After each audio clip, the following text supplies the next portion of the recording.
What's up everyone, OJ here. Welcome back to another video. Today we've got a bunch of topics to go over, a lot of things in the world of the Nintendo Switch. So let's go ahead and get right in. And I want to start off with the most recent Indie World presentation. There were a bunch of shadow dropped games, a bunch of ports announced, some new games. It had a little bit of everything across multiple different genres, from RPG to action to dungeon crawler to rogue games. I mean, there was pretty much everything there. So I wanted to point out just a few games that I was excited about and point you guys in the direction if you want to see the full information on each game. So the first game that I want to talk about is Subnautica. That was probably the most graphically impressive just from like a tech perspective wise. I know this game is on other platforms, but Subnautica and also the expansion to the game are both coming to the Nintendo Switch in 2021. So it'll be next year for it, but it's still a nice pickup for the Nintendo Switch to get that style of game.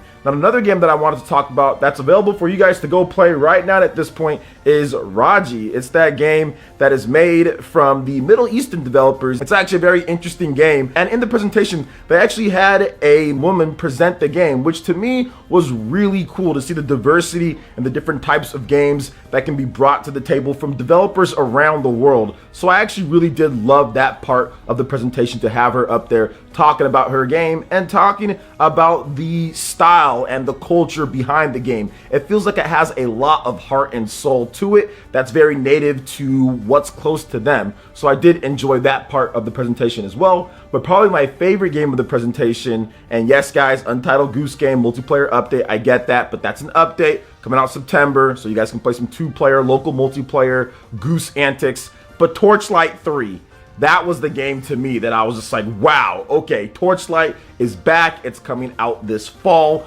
on the Nintendo Switch, and to me this is pretty much like the alternative to Diablo. It's like Diablo without all the other confusing things that Diablo brings to the table, kind of like a miniaturized one but still a ton of depth, and that's what I love the most about Torchlight. I've played the games before on PC and I've always enjoyed them, and now we're going to have a portable version of Torchlight 3 to play. Now Torchlight 2 is already on the Nintendo Switch, so if you're into the Diablo games and you want to check it out, you can see that game. I think it's no more than like 20 bucks on the Nintendo Switch, but Torchlight 3 is coming this fall and I cannot wait to get my hands on it. I'm definitely going to pick that one up day one, or get at least a review code for it so I can check it out for you guys, because I'm really excited about that. So there were a lot of other really cool games in this presentation, a lot of interesting, very unique art styles. So make sure you guys check out the link in the description below. If you missed it, I'll have a link to the full show to where you can watch it, or if you want to just read up on each one of the games, I'll have links to those as well, because I felt that it was a pretty good show. So what were you guys' thoughts on the Indie World presentation? Let me know your thoughts in the comment section below. All right, and moving on to the next topic here, guys. This is something that a lot of people have been talking about recently when it comes to various members of the Spawncast and also just people in general. Usually when we get a Indie World presentation, there is a Nintendo Direct that follows pretty closely after that, and we're starting to see quite a number of videos where people actually discuss that. I saw SpawnWave talk about it recently on a video, and I definitely wanted to discuss it here too, because this is something that's happened before. Usually what Nintendo does is that they get the indie presentation out of the way first, kind of get people really focused on that, then they bring over some of the bigger games. And I think that it's very important that they get that indie presentation done first, so the bigger games or whatever Nintendo is going to announce doesn't overshadow those games. And I think that's why a lot of developers wanted to have their games ready to go with the discounts that day, so people, the hype, can go out there and buy those games and get them done. And then once Nintendo starts talking about some of the other stuff, then their game won't get swept under the rug after the whole big presentation of whatever Nintendo is doing. So I understand the logic from that point, but there are some rumors that are circulating online and just some anticipation based off of previous history that Nintendo could be working on a Nintendo Direct, or at least have a Nintendo Direct ready for us within the next week or so. Maybe we get an announcement sometime soon, and I'm definitely a little bit more on that boat at this point. I think that there will be some type of Nintendo Direct presentation sometime soon. Sometime soon there will be an announcement and there will be an execution of us watching a new Nintendo Direct. Now the big thing about this is, what type of Direct is it going to be? Is it going to be a mini? Is it going to be a partner showcase? Is it going to be a full Direct? I mean, it has been a pretty long time since we've gotten the last major direct. I think the last time that we got one was, if you count the mini, I mean, that was back in March or so, but the September fall direct, that was the last time.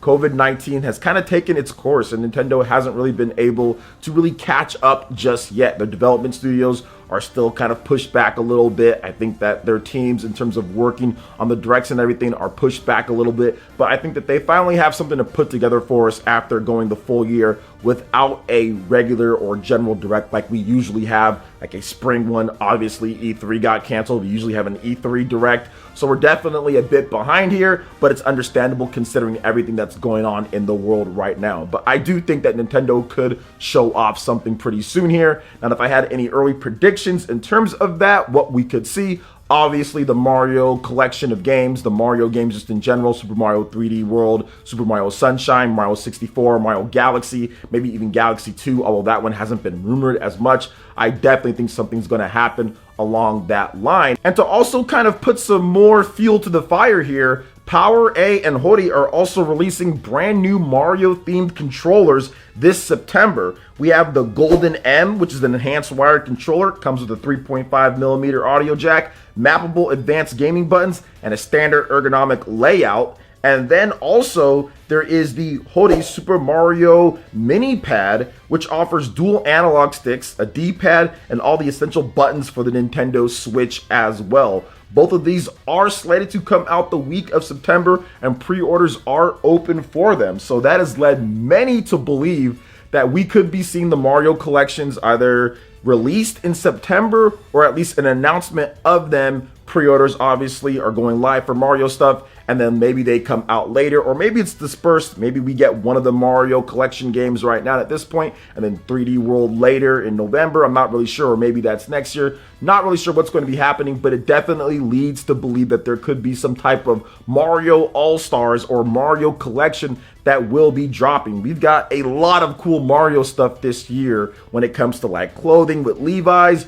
We also got like Monopoly. I mean, there's been all sorts of celebration of Mario's 35th anniversary. Obviously, we already got Paper Mario that came out earlier in the year. So this has been a pretty good year for the plumber so far. And I think it's even going to get better with these collection of games. And we should probably see more of them at the next Nintendo Direct, or even a presentation by itself. I'm not really sure, but something definitely seems to be going down here. So what are you guys' thoughts on the potential of a Mario 35th anniversary and these controllers as well? Let me know in the comment section below. All right, I'm moving on to the next topic here, guys. It looks like The Legend of Zelda Breath of the Wild 2 will be getting some sort of collector's edition, and we have a listing that suggests that the game will be launching in 2020, but I don't feel that that listing is accurate at all when it comes to the date of the release. But I do feel that there will be a collector's edition, because why wouldn't Nintendo want to make more money? Nintendo made an absolute killing off of The Legend of Zelda Breath of the Wild collector's editions. There were people that bought multiple versions of that. I bought the big old $100+ one as well that came in the big black box with the Master Sword and everything and the pouch.